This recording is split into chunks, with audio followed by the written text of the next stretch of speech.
एहतसाब की बात उन्होंने नवाज शरीफ साहब ने एक दफ़ा फिर की है, वही 2017 वाली, इमरान खान साहब को लाने वाली, लेकिन इस दफ़ा नाम नहीं लिए।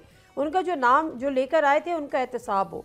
आपकी नज़र में वो कौन कौन से नाम हैं जिनकी तरफ इशारा कर रहे हैं नवाज शरीफ साहब?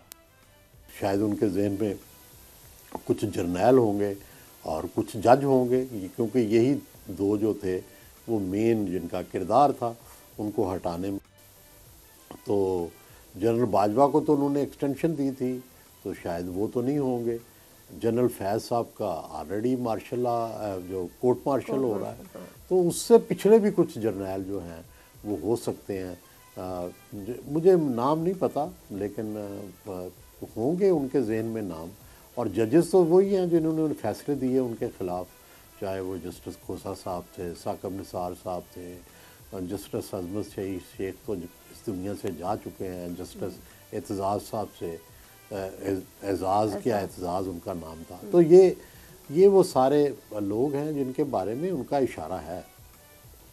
तो वो समझते हैं कि जनरल बाजवा इसमें शामिल नहीं थे उनको हटाने में या इमरान खान को लाने में? नहीं, उसके बाद उन्होंने उसको एक्सटेंशन तो दी थी ना, उसमें मुस्लिम लीग नून शामिल थी या नहीं शामिल? बिल्कुल शामिल थी, मैं वही तो मैं तो फैक्ट्स पे बात कर रहा हूँ। नहीं, आपकी बात तो ठीक है कि उन्होंने एक्सटेंशन तो दी थी। क्या हकीकत यही है कि जनरल बाजवा का कोई रोल नहीं था इनको हटाने में और खान को लाने में? नहीं, मुझे तो नहीं पता कि अगर रोल होता तो एक्सटेंशन क्यों देते।